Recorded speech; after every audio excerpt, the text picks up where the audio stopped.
এর আলোচনা অবতল লেন্সে লক্ষ্যবস্তু ফোকাস দূরত্বের বেশি দূরে অবস্থান করলে প্রতিবিম্ব কিরূপ হবে।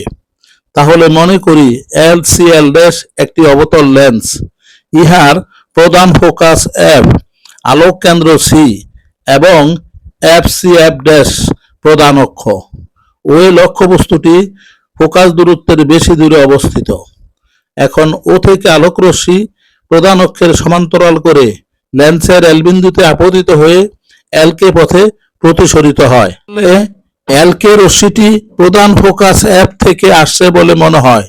আবার ও বিন্দু থেকে অন্য একটি রশ্মি আলোক কেন্দ্র সি দিয়া সিএম পথে প্রতিসরিত হয়। এই প্রতিসরিত রশ্মিদ্বয় পরস্পর ওডেস বিন্দুতে ছেদ করে।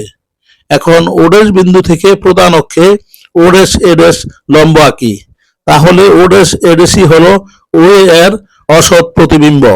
এই প্রতিবিম্বের অবস্থান প্রধান ফোকাস এবং আলোক কেন্দ্রের মাঝে। প্রকৃতি অসৎ ও সোজা, আকৃতি খর্বিত। ধন্যবাদ সকলকে।